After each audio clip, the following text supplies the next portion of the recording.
जो तोर महियो जिंदाबाद तोर मौसियो जिंदाबाद भतीजे तोर महियो जिंदाबाद तोर मौसियो जिंदाबाद भतीजे तोर महियो जिंदाबाद तोर मौसियो जिंदाबाद।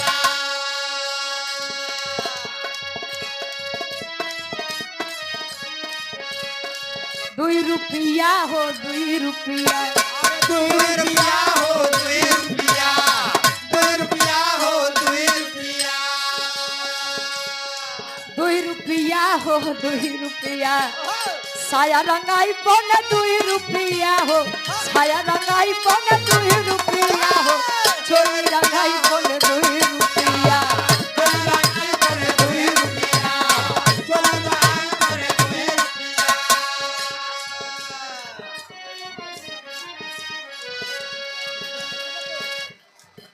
भतीजो तोर महियो जिंदाबाद तोर मौसियो जिंदाबाद भतीजे तोर महियो जिंदाबाद तोर मौसियो जिंदाबाद भतीजे तोर महियो जिंदाबाद तोर मौसियो जिंदाबाद।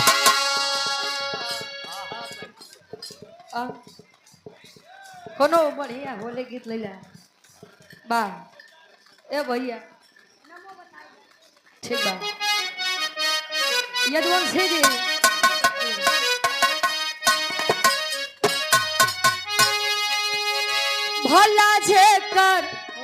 भला जे कर पिरायु है जाने दूसर केहू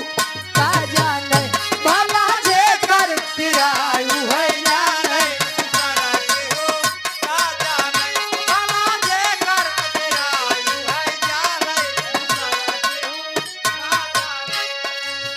सासु न जाने ननदियो न जाने सासु न जाने ननदियो न जाने सासु न जाने ननदियो न जाने सासु न जाने आई ननदियो न जाने जे करे ऊपरा उहै जाने दूसर केहू का जाने जकर ऊपर बितए उहै जाने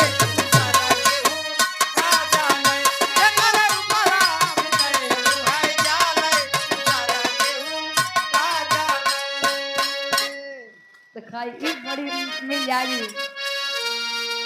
वाह दुल्ही रहे बीमार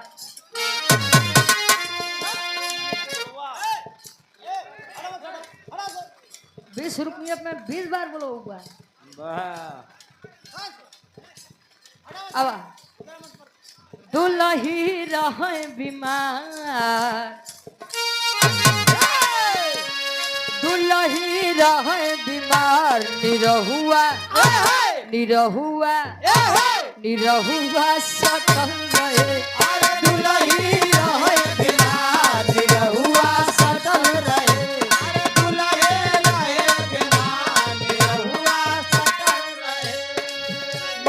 चाहे सोमार जाके डटल रहे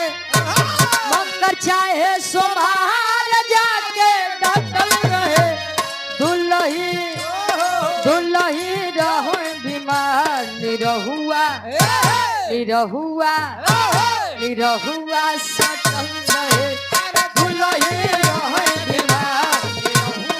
सटल रहे अरे दुल्ही निरहुआ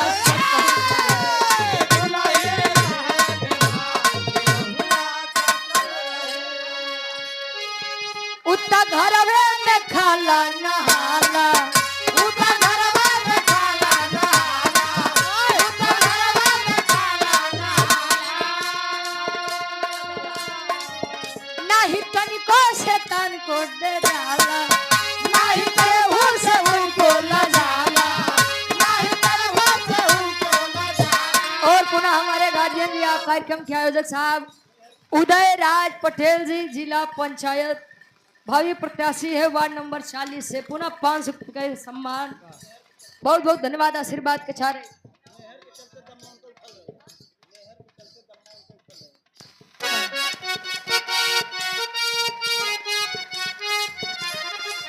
नहर के चलते दम्मा मोर पर उठल रहे दुलहे रहे निरहुआ निरहुआ सचल रहे अरे दुलही रहे निरहुआ सचल रहे।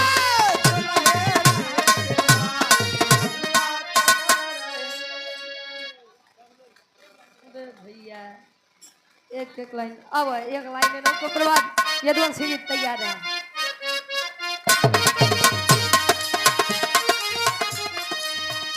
अगली बगली चले बुलेट पीछे में काला था अगले बगले चले बुलट में काला था अगले बगले चले बुलट में हमारे हाथ में बाटे सत्ता हमारे पास सरकार। हमारे हाथ में बाटे जाता हमारे पास सरकार हमारे हाथ में बाटे जाता हमारे पास सरकार अगली बगली चले बुलेट पीछे में काला था हमारे हाथ में बाटे सत्ता हमारे पास सरकार। बीच रोड में खड़ा रहा कैदे दरवाजा हम बदना हमर नाम बदना हम बदना हमर नाम बदना हम है यूपी वाले हमर नाम बदना।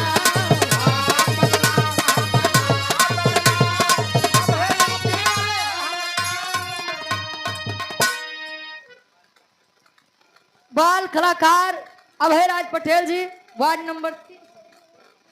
नंबर 2 बहारिया से जो कि जिला पंचायत का भावी प्रत्याशी हैं। ये 100 रुपए और अपना दलेश के बड़ा सम्मान है सुंदर गमछा देकर सम्मान किया बहुत बहुत धन्यवाद। वाह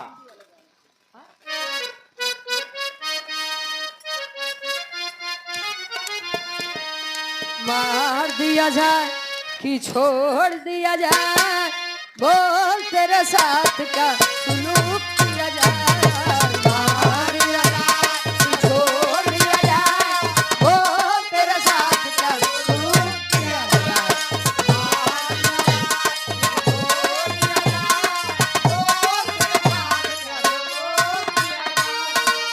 बोल तेरे साथ क्या सुलूक किया जाए बोल तेरे साथ क्या सुलूक किया जाए। जहर दिया जाए कि जाम दिया जाए जहर दिया जाए कि जाम दिया जाए बोल तेरे साथ का सुलूक किया जाए। जहर दिया जाए कि जाम दिया जाए बोल तेरे साथ का सुलूक किया जाए। अरे बोल तेरे साथ का सुलूक किया जाए।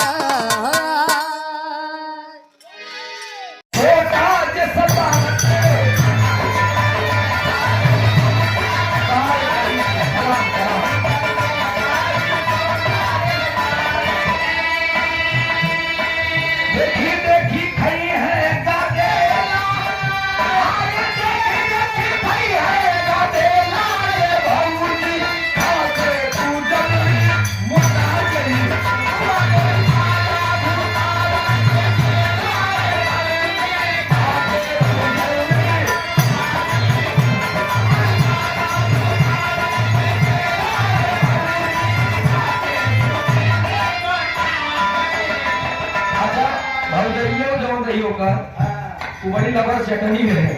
काय है लंबो की बातें मोटा की बातें करने हम की एक कई केलम तो हाथ अभी एक मत हुई है मत ही बड़ी दूसरी की पेट भर गई है कनौर का कदेला स्कूल भागा धीरे खिलाई नहीं पहुंचे कहता दूसरे लाइन में बात उठे कैसे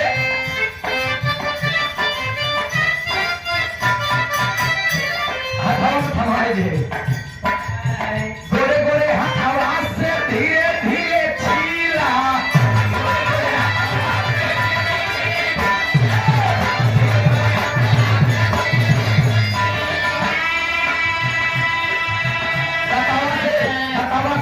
ततावा से काटी काटी गते गते लीला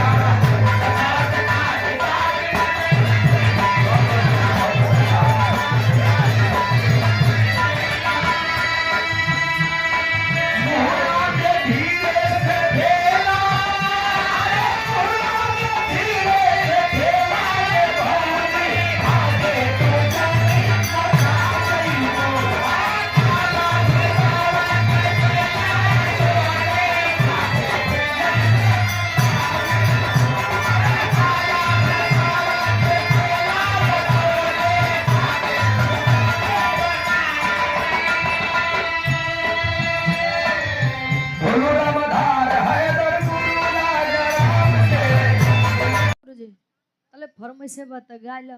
रात के से चचा से भी रहा पेट से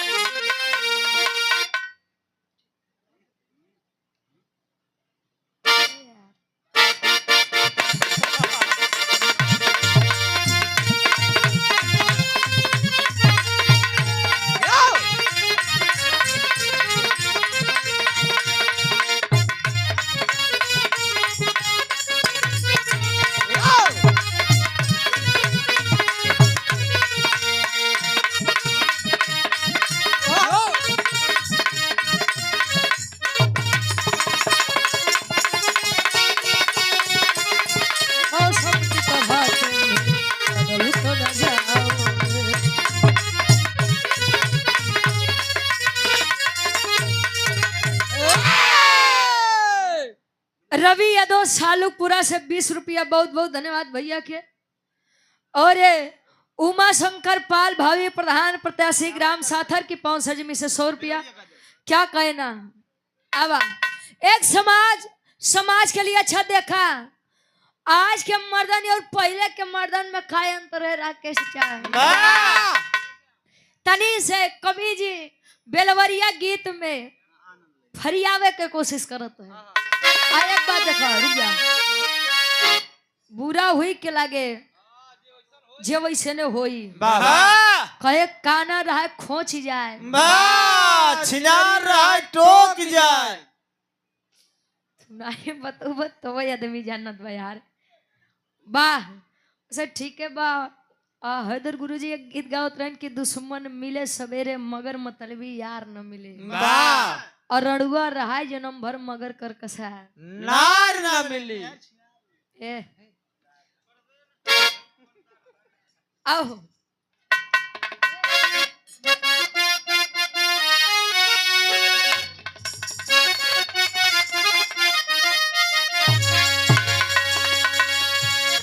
अरे बुढ़वा बेईमान अरे बुढ़वा बेईमान के कहा तेरा केस चचा तू बुढ़ाई गया वे अगुवाई करा दे तो तोहर शादी हो जाए। अरे भले उजर की छिपाई लिया तू भाई और का उजर की काहे छुपई हो देख ले चढ़ाव करियो अरे ना हो हाँ करियो चढ़ाव करियो तो उजर की तो आजकल के लइकन के आजाद बहुत तो चचा हमार 37 साल को हो गया। अच्छा ओरिजिनल बा क्या कहना श्रीमान जी बिजली यादव जी से बुढ़ावा बेईमान मांगे करैला के चोखा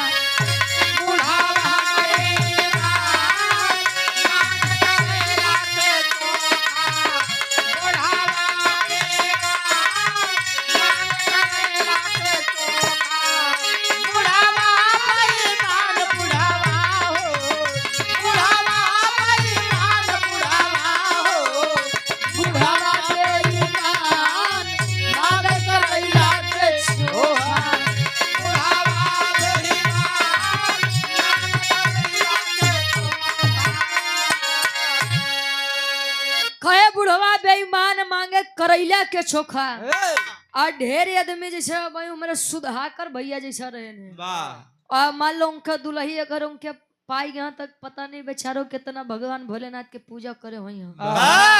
हाँ सुधा अच्छा हाँ बे हम तो कहे चला गया अरे अबे न जहीं जाइला नहीं है कहे दुल्हा दारूबाज अरे दुल्हा दारूबाज घर में करे नौटंकी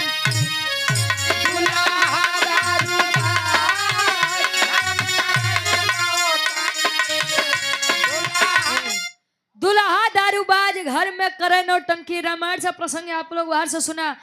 कवि जी लिखत हैं कैसे केकर प्रसंग बा अरे बन रे कजात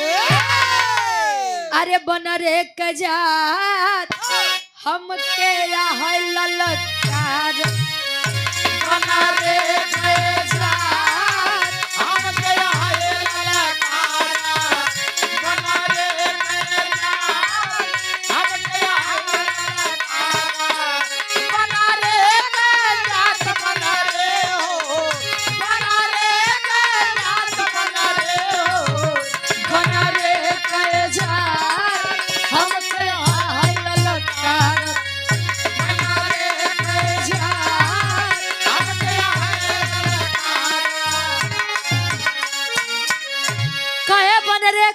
तो हमके आहाय ललकारत। वाह हनुमान जी जब पहुंचे डब्लू गुरु जी हाँ जी रावण के नगरी में, तो रावण दशानन कहे कि कल के बनरे के जात तू हमका ललकारत है। अबे तू जानी न पाया कि दशानन रावण के शक्ति का बा। हमारे घरे शनि देव जी जैसा देवी देवता बंदी बन के बैठा हमारे चरण के नीचे आ तू बानर हो कि हमका ललकारत है। आज फरियाई कि रावण बलशाली की तू कल के तू छाया बानर। कहा कैसे यशवंत ने जान न पाया, अरे तीनों लोक में डंका बाजे, अरे इतना नाम कमाया बताया न जाए। भैया हो बताया ना जाए, तब हो बताया ना जाए। दस कंधर हम कहलाए,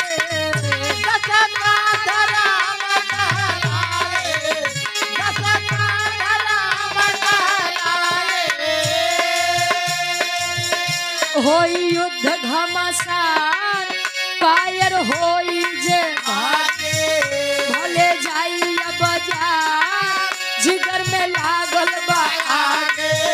मछी गाबा तूफान आवे लागल बा सब है चुप चाप सब है हो।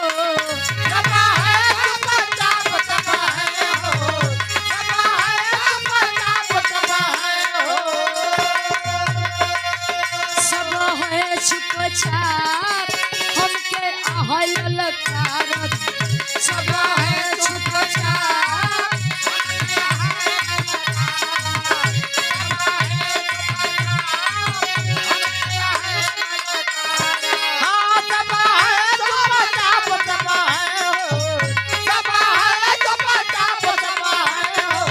सब है चुपचाप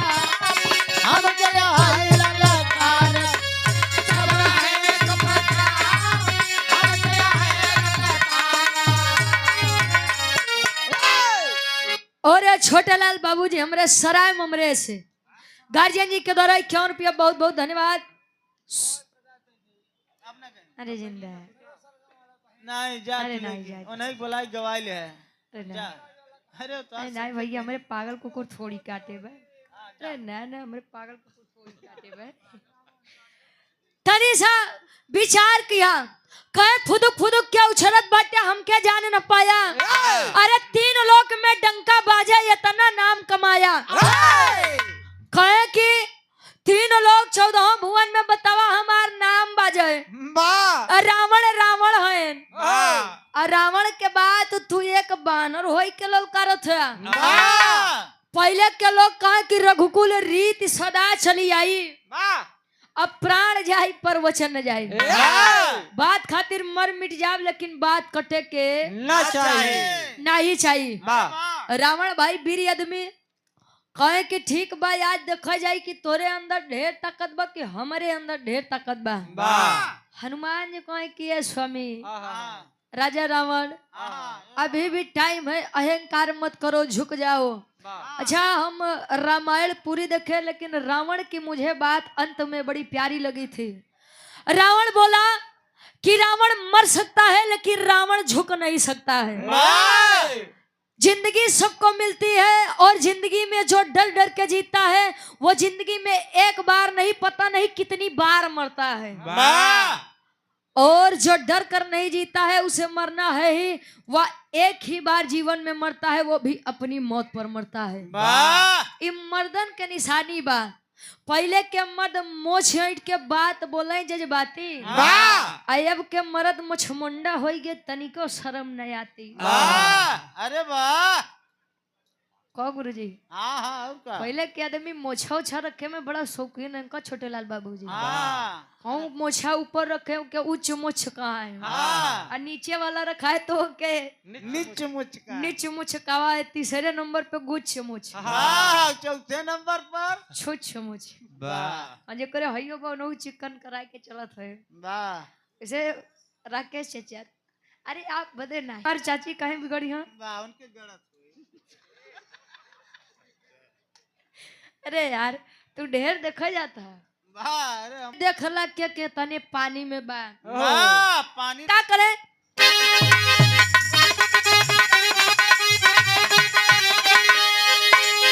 अरे एक एक मुक्का के बाद रावण करे घर जाना आओ समर में हाथ मिलाओ वीर होकर हनुमाना जाना तब जाए बलिया हो जाना तब जाए तब हो जाना तब जाए रामदूत है हम कहलाए रामदूत कबाए कहलाए रामदूत कबाए कहलाए बोले पहले तुम्हार नहीं न देखबा चखबा हथियार मुँह से खेच पूरा जब स्वर्ग शिवा बैठ के रोटनी रुचि में बाटे ताप रुचि में बा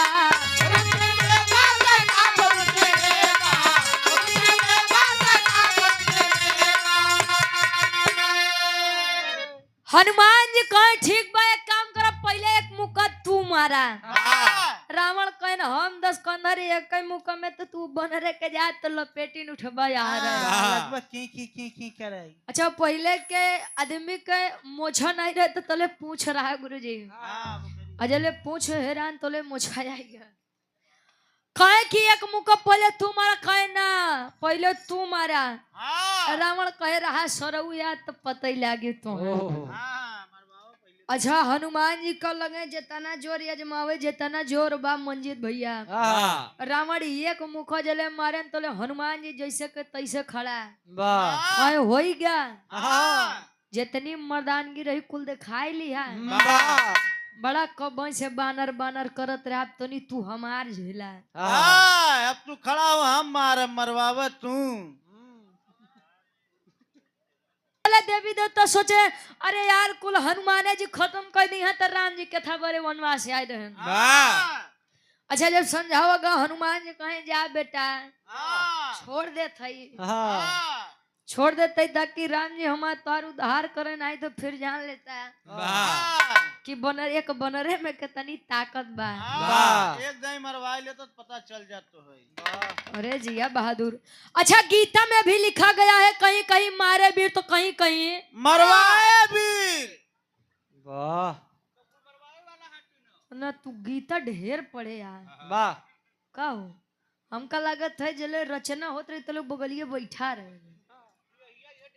अच्छा कहीं कहीं मारे वीर तो कहीं कहीं भागे वीर तो गुरुजी हम सोचे कहूँ कहूँ हमारे नजर पर जाए हम बोली तो बड़ा नेवर हो जाएगी आवा कहे कैसे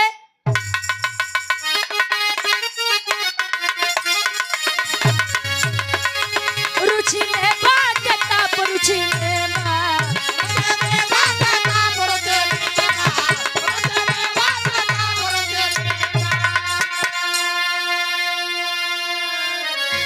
अरे रुचि में बाटता हम के है ललकार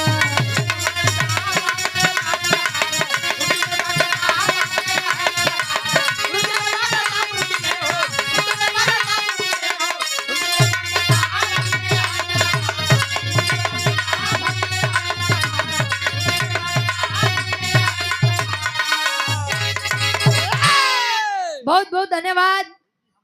राकेश चाचा से अब आप लोग आनंद ले जाए वाह गुरुजी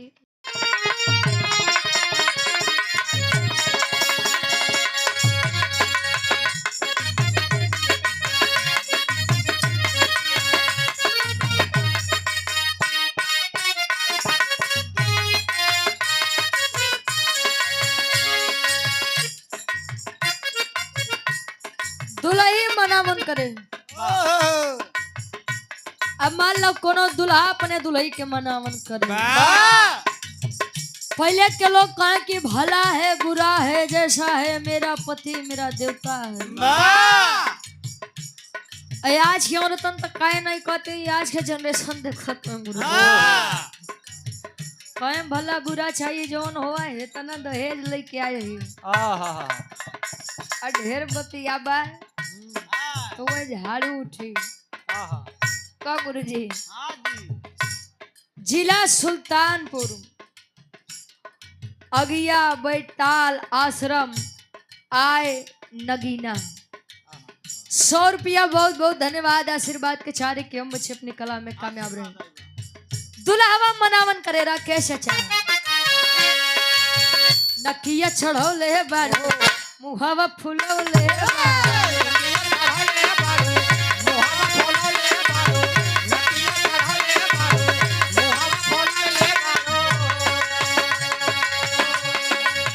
नकिया चढ़ौले बारो मुहावा फुलौले बारो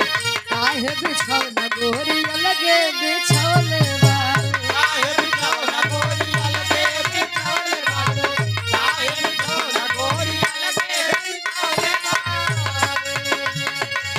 नकिया चढ़ौले बारो मुहावा फुलौले बारो काहे बिछौना गोरी लगे बिछौले बारो काहे खिसिया बारो कोरवा मेरा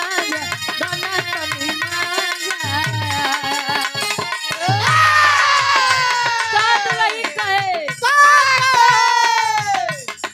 राते बदन दिहला तुरे राजा धता झोरा रे राजा कमरिए में पीर बड़ा झोरा रे राजा कमरिया में पीर बड़ा झोरे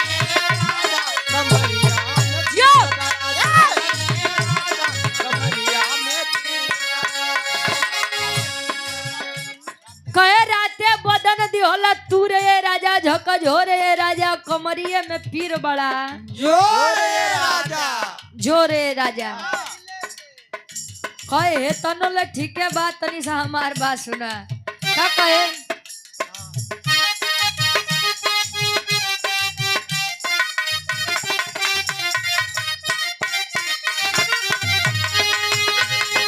जब ले डाले मोहम्मद झुमका झुलनिया इमला हमार चाची का चाचा से हाय हाय जबले नले मोहम्मद झुमका झुलनिया से जरिया पे राजा सुते नाही दे से जरिया पे राजा सुते नाही दे कमरिया में राजा सुते नहीं दे वो सुते नहीं दे वो सुते नहीं दे से जरिया पे राजा कमरिया में राजा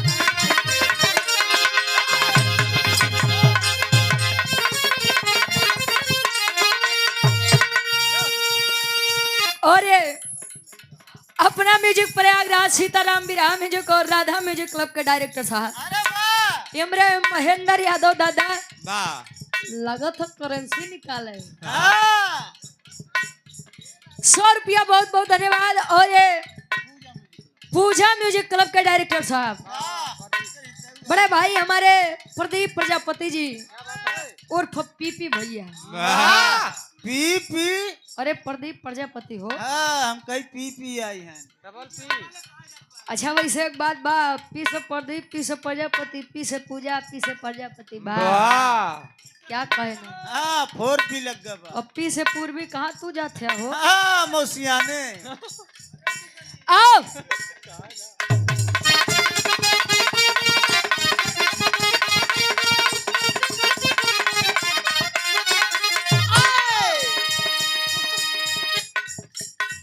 लाल लाल होठावा से लाल लाल होठावा से छुए लाल लैया हो की रस छुए हो की रस छुए जैसे आमा के मोजारा से रस छुएला हो की रस छुएला जैसे आमा बाते मोजारा तेरा चुड़ेला हो तेरा चुड़ेला जैसे आमा बाते मोजारा तेरा चुड़ेला हो तेरा चुड़ेला लइका कहे प्यार वाली बाती आजे प्यार वाली बाती आजे बोलू करे करेजा छुए वो करेजा छुए तोहर मीठी मीठी बोलिया करेजा छुएला वो करेजा छुएला करेजा छुएला तो हर मीठी मीठी बोली अरे करे जा छुएला हो करे जा छुएला भक्ति भाव भजन धुन तर्ज के आनंद आप लोग ले लिया। बड़ी सुंदर लोकगीत सुने के मिला कि रावण स्थापना करवाए और सोनू यादव हमारे धर्म के बड़े भाई कंदला मवैया लच्छागिरी हंडिया प्रयागराज से वाह 500 रुपया ऑनलाइन पुरस्कार आया है। बहुत बहुत धन्यवाद आशीर्वाद के चाह रही। कहे समय से बड़ा बलवान कोई है ही नहीं है। वाह राकेश चा गवैया कहते कि पब्लिक जनता जे के चाहे ओके हीरो बना दे और पब्लिक जे के चाहे ओके जीरो बना दे। वाह